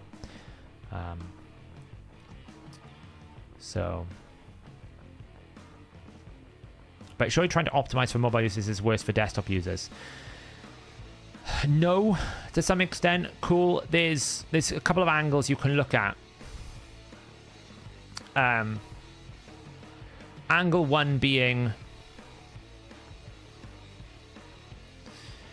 we don't want to create separate development pipelines to start with. So what we don't want to do is have the situation where I have to develop the same thing for 4 different things. So I don't really want a mobile website only, because then I have to always code the mobile only website, you know? So that's an issue. Now, I think it's perfectly achievable to have a fully responsive website that's going to work for mobile and desktop, but it's going to take time to like iron out all the different uses. Like, you get like confirmation bias when you basically code on a 27-inch monitor. So I'm coding and I'm going, oh, this works, this looks good. And then someone else will come along and say, I want to resize it to like 1/4 of my 35-inch monitor, and it doesn't look right. So it's like trying to find the right balance between the right breakpoints and everything else, which, you know, we're getting closer. I feel like it's much closer than it was on release, and it's only been a week.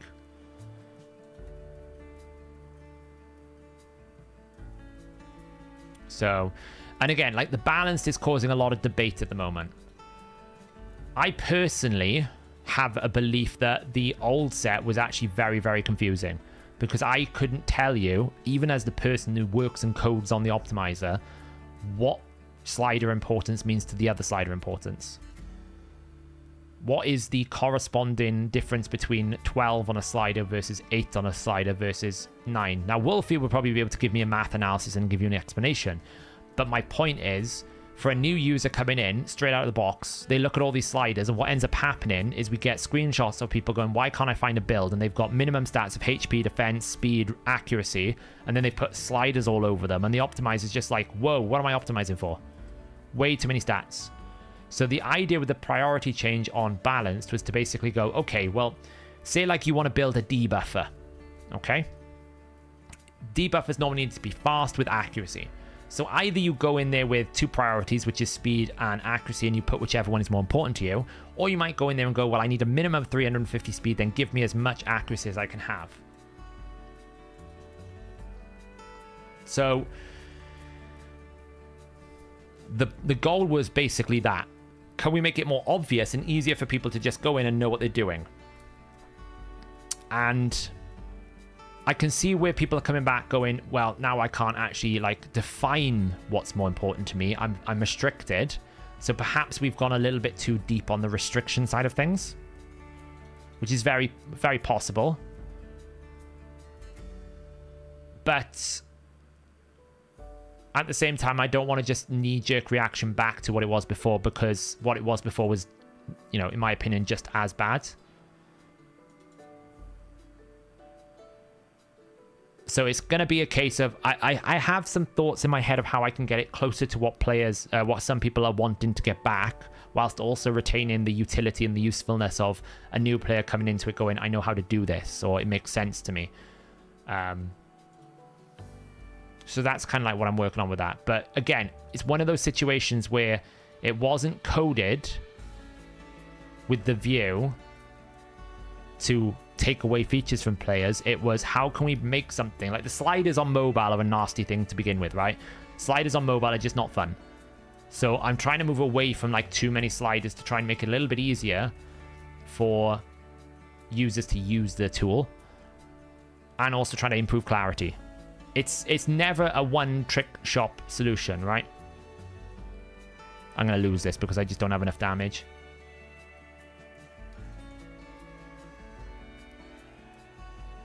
I knew I was going to lose this. It's just too much support. It's wasting time. He took my Baron away, so my Constantine away. It was just too much support.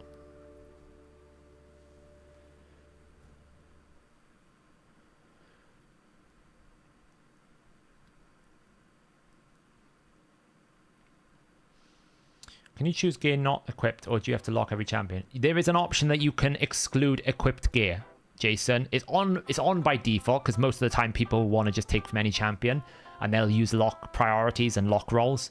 But if you don't want to use any champion with any, you only want to use it unequipped, there's a checkbox you can basically turn off, and it will exclude equipped gear. That functionality is there.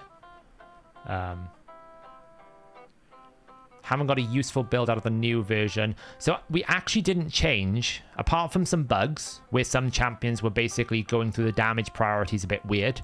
We haven't actually changed the optimization flow at all. So the priorities on balanced have changed, but the actual way that it optimizes hasn't. We haven't actually touched the behind the scenes programming. I'm going to lose this one as well, by the way. The only hope I have is if I counterattack with Constantine. The problem is, if I want my Arbiter as fast as possible with survivability, I could put speed of 16. Yeah, so this is a situation I didn't think about, was what if I want, like, it's almost like I want super priority, yeah? I want, when my first priority is picked, I want that to be like super priority.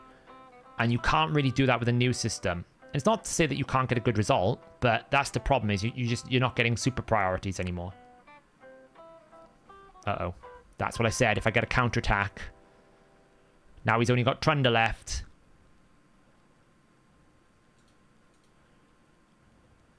Uh-oh. Has he got to sleep, though? I don't think he's got to sleep, has he? We can't revive because he's been block revived, so...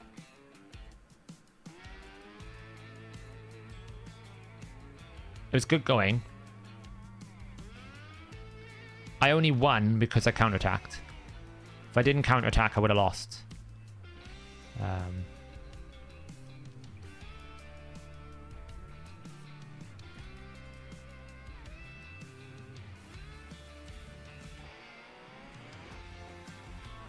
So, yeah, Kaimar's still a problem for me.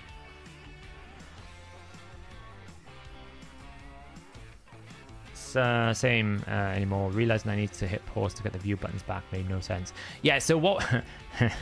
the view button system.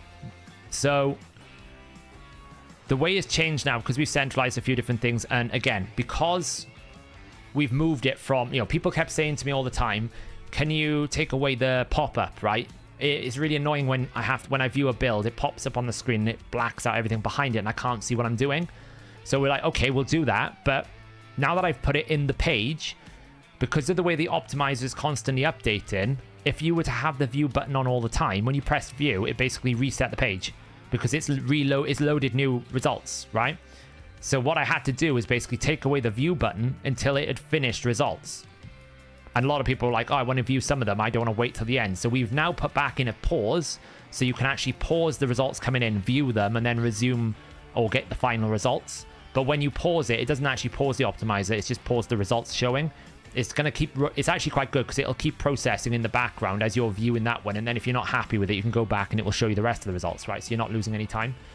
But it was just a side effect or consequence of me doing that and going, it's actually a problem because now that it's in that view, which is what people wanted, I actually have to stop you from being able to look at it until the optimizer stops updating all the results, which is the pause function. So, but that's why we added it back in, because I could understand what people were saying was like, oh yeah, that's kind of rubbish. You can't see what you want. Fair enough, And we've also got that option where if you just want to default back to the old table view, if you go to your manage account and go into optimizer account settings, you can turn it on. And then whenever you ask for results, you will just get, you'll just get the table view by default. That's like it's the enable modern UI. If you turn that off, you'll get table by default if that's what you want. We think the card view is better because it gives you more informed decisions. But if you want the table view, then it's an option for you, right? We're not taking that away from you. So it's totally a personal thing. Some people are going to like the card view. Some people are going to like the table view. I get it. I personally like the card view because it quickly shows me the results. Why is this guy taking forever to pick something? So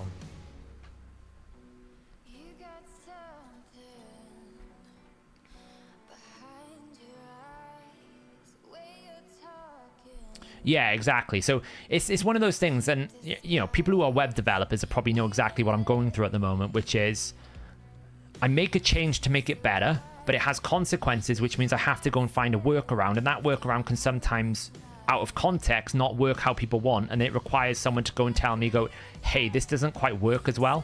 I need this to be a little bit better. And then I go, do you know what? I can see that. Let me go and adjust it. It's like because I've got 3 monitors when I'm coding. Well, that's a nice little pick. I think it'll be fine though.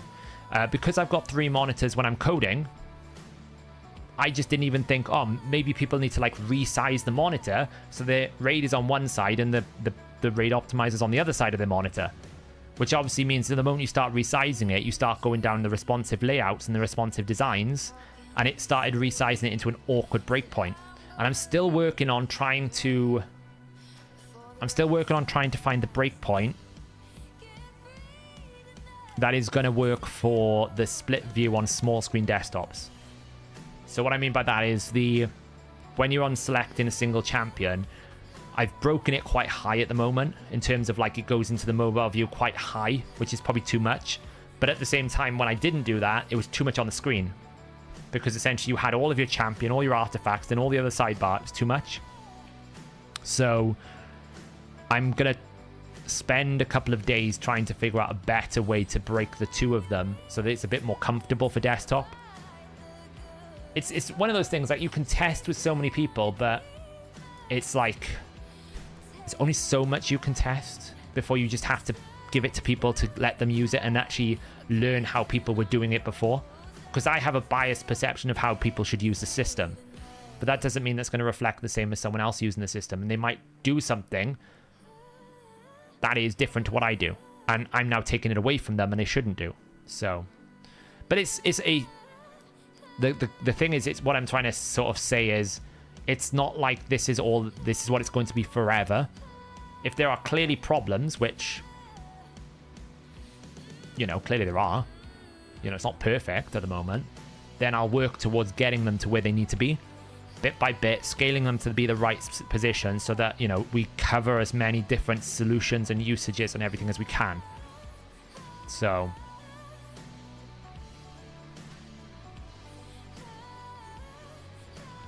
why Constantine? Because he block revives. So I can basically go, you no more, start working on him. I'm going to have to throw this out there now. Uko, basically, I should have banned Mortu, really. But I was afraid of the Ultimate Death Knight not being able to play the game. Because Uko's now double AoE and I can't not attack the Mortu.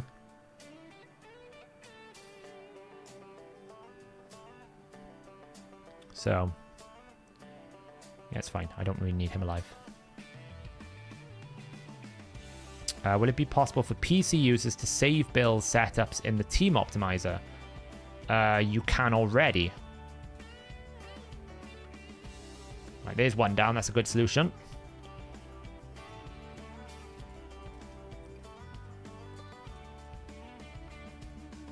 There's another one. We've won. Food for thought. Can we have opinion options under account options to make a choice one? Opinion. What do you mean by opinion options? What do you mean by that?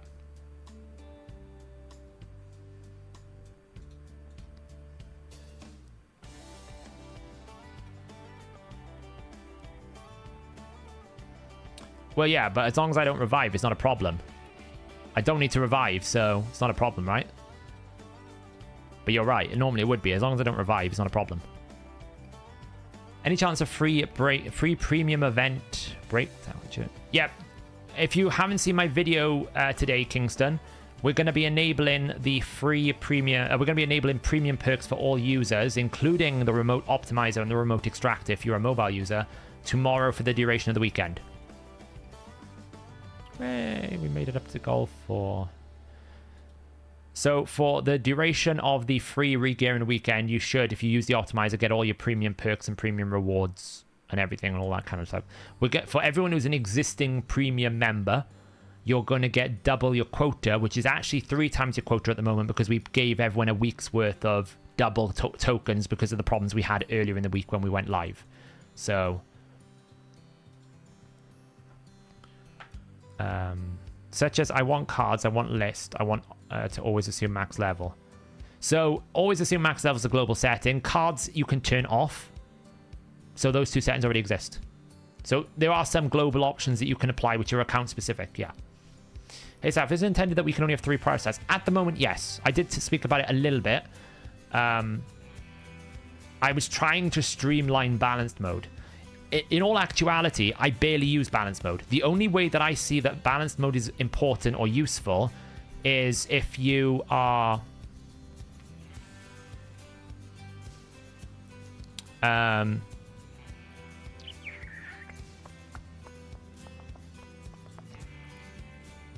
I'm throwing a curveball out here. Why, you didn't ban my You didn't ban my Romantu.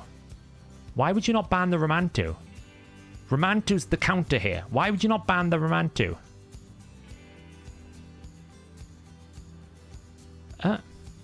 You're not going to be faster than me. Well, I suppose you are. Wow, it's a really fast Marichka. Well, I suppose he's thinking I can just lock him out.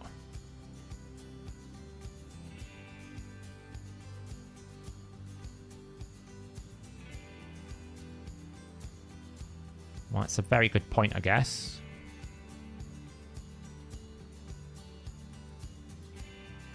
I mean, he's not going to be able to one-shot me. He has no buffs.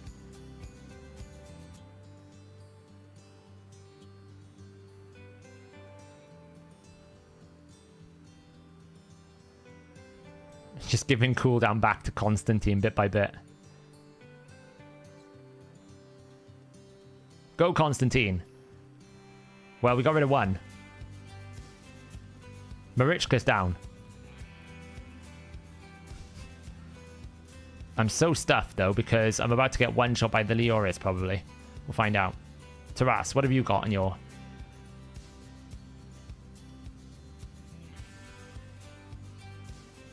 It's so bullshit, isn't it?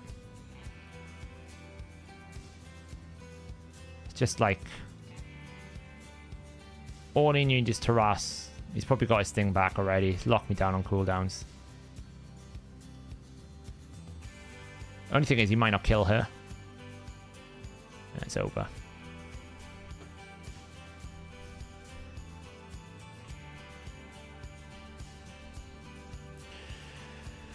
The reason why I say you should never really use balance mode, because the only time you need balance mode is for debuffers. Because otherwise, you're always looking to survive or deal damage. So you just use survival mode or damage mode. There's no other reason why you need it.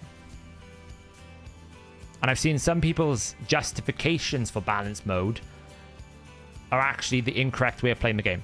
And I don't really want to be rude by saying it, but it's like, oh, well, I want resistance, I want accuracy, I want speed, I want attack, I want HP, I want defense. I'm like, well, you can't find adequately viable builds that are going to have all those.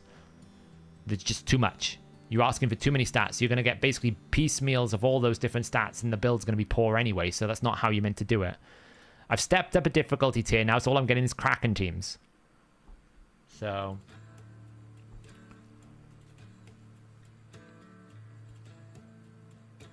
Noda, I should have fixed a lot of those issues now with the artifact ratings not breaking until you go to mobile view. So the artifact ratings should only shrink now once you go into mobile view. There was a few bugs. I fixed them today. If you're still having them, control and F5 to say that you force a refresh. So... I want low defense and high defense for CB stun target.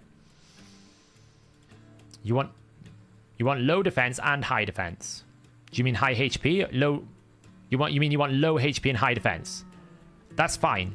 So all you would do is, hang on a second. Let me fight this. Let me just leave the battle. And I'm back down to gold 3. Amazing.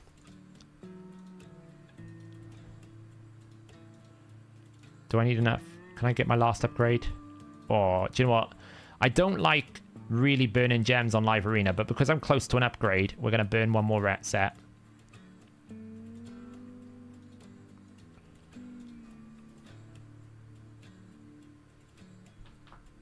What was that? I think we were 9-4.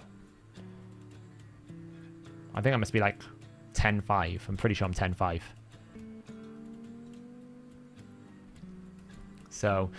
So in terms of low HP, high defense, then just don't put any priority on HP. So if you're going into there, you'd do balanced mode. That is a scenario where I see the value of balanced mode, where you need a very niche pick. But even then, it's what you've got now should be able to achieve that, right? Because you're going to need a minimum speed. Then you're going to want to put either a priority or a high minimum defense. And then you might need accuracy, but... You know, maybe you want crit rate. Okay, if you want 100% crit rate, well, you don't need to put priority on crit rate. You just can put 100%, right? So it should be the same. Hey, Saf, I know you guys work with Deadwood. Have you had consider import to clan boss calculator button that adds champions to the clan boss calculator? We actually have something in some sort of... So there's functionality that we've started working on for that, but I need to find time to basically finish it off on the Deadwood side of things. And obviously I'm trying to make sure that Deadwood's website gets what it wants. I'm already like a week behind on things. He wants me to update on that because the mobile optimizer has taken all my life and my brain. I think it's given me a bot somehow.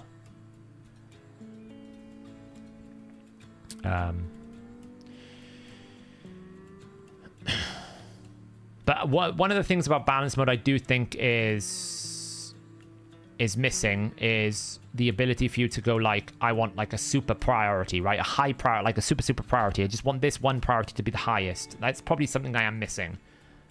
So I need to go back and have a little review of it in my head and think, okay, I take the feedback on board. I can see where some people are coming from and try and adapt it so that we have the same outcome, which is a simple and easy and it makes sense system to use, better than the sliders, but it gives you some of the functionality that people are asking for. So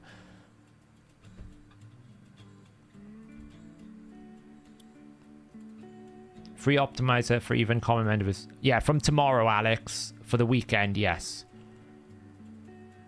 Lord above.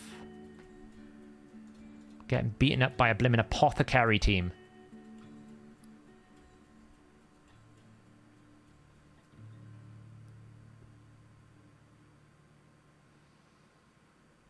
Well, Ninja's dead.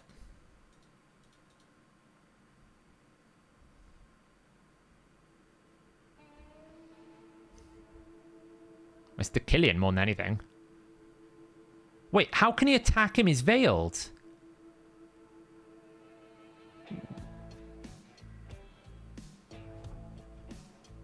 He's veiled.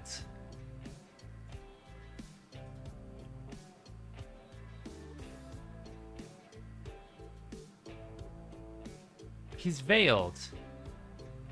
He wasn't veiled. Oh. Like how that...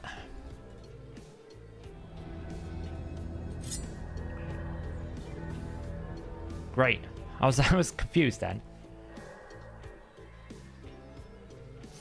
I need 105 resist, then EHP, then as much DPS as possible on a speed I can go for in the length wave. So what I would do there, Henry, is I'd actually go damage mode, and then I would basically define 105 minimum res, and I would also then define a minimum defense and HP, but do it in damage mode. So you define what minimum HP and defense you feel like you want, and do it in damage mode. Hey, we're back up.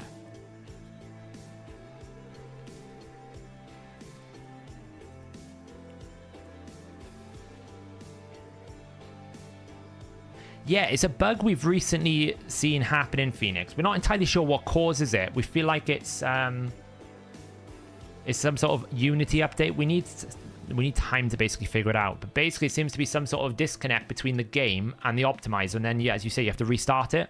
It doesn't happen all the time. Like, I don't get it that often. So I'm trying to figure out what causes it. It is a bug we are aware of, but it's kind of weird.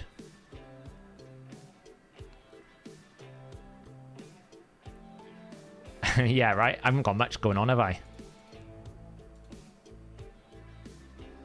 What was the issue about people using the optimizer wrong? Balance mode, did it put a burn on server? No, they were actually getting bad results. So what I'm saying is they were approaching it as if I was they were basically approaching it like I need 400 resistance and 400 accuracy, and then I need speed, and then I need HP, and then I need defense, right? So what they were doing is they were putting sliders in, not minimums.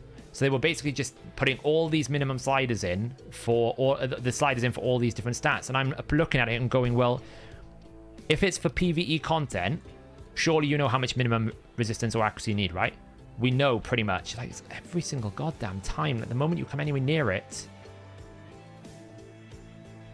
like, you know, if you're doing PvE content, how much accuracy and resistance you need. So you just put minimums, not priorities. So now you're back down to 3 stat priorities, right? Because then you can order your stat priorities and HP, defense, and speed however you want it. If it's for PvP content, then you're not going to get a good PvP build, because you're asking for too many stats, right? So either you're going to be super slow, not have enough resistance, not have enough accuracy, not have enough HP, not have enough defense. And even if you're doing an arena build, I would say arena builds, you shouldn't put more than a minimum of like 3,400 defense, and maybe you can set your minimum speed because you know how fast you're going to need to be. Then you're back to 3 priorities. But I do get what they're saying where, well, then you need more game knowledge because you need to know what minimums you need. Fair enough. And perhaps 3 is too limiting. That 3 priority stats is too far. So it's not that I want to dismiss people's requests at all. But at the same time, I've got to basically sit here and look at it from a position of, what do we want the tool to do? What should the tool be doing? What should players be doing when using the tool? And the design principles that I've set forth now. And that's the challenge, right?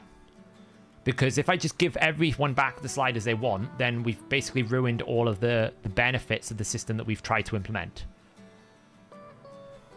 But I do appreciate that players want the flexibility. And I'm not trying to take the flexibility away. I'm just trying to find a balance between it. I also noted that, you know, the sliders priorities would be the priority slide, the arrows were placed at the bottom and people weren't always aware that it was there. It wasn't clear enough, so we need to make that clearer. Is there a better way that people can actually say which stat is prioritized? You know, a checkbox to say this is a priority for me is important, but is there a better way of me actually being able to allow players to say, oh, this one's much more important than this one. This one's much less important, you know? And it's not really a solution to make it... It's not like I'm trying to say I'm trying to make it idiot-proof. What I'm trying to do is narrow the complexity so that it's more obvious when you use it what you're doing. Because essentially what a priority is to tell the optimizer which build is better than the other ones. So in essence, what you're trying to do is go, okay, I need a minimum number of stats, and then I want you to give me the compatible builds based on a priority of these stats. It's how you rank it, right? When you're doing damage, you're ranking damage based on the most damaging build. The build that results in the highest damage number for that skill that I've chosen, or the overall. When you're doing survival, it's which build returns the highest amount of effective HP. Easy. When you're in balance mode, the optimizer needs to know how to rank things. So that's what you got to keep in mind. Some people asked me, oh, well, I want to basically put an importance slider of 1 and 1. So I want speed on 1, and I want... This is going to be like, can't play the game for 5 minutes. So they basically put an importance slider of 1 on speed, an importance slider of 1 on HP. And then I'm like, okay, so when you're having a 100-meter race, and both of the racers get to the finish line and they're tied evenly, who's the winner? Because that's essentially what you're telling the optimizer here. You're basically telling the optimizer that I've got 2 builds, both of them are doing a photo finish, and there's no tiebreaker, by basically telling it there's 1 priority on speed and 1 priority on HP. Because there is no, like, they need to be broken, right? You can't have the same importance to this, because then you don't have an importance, you have a tie. So the current system ensures you don't have a situation where you have 3 importance sliders on 1, because the optimizer will not be able to give you a build.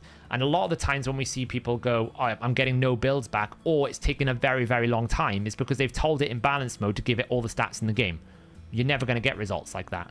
It's the incorrect way of using it.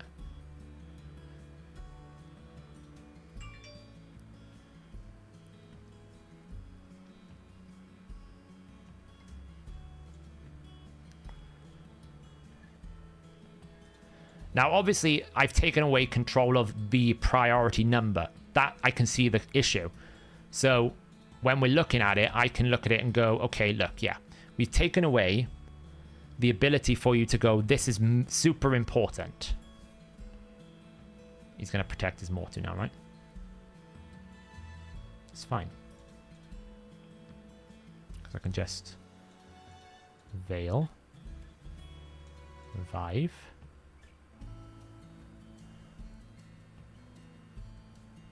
Oh, he's so close to death. He hasn't got an AoE, so it's fine.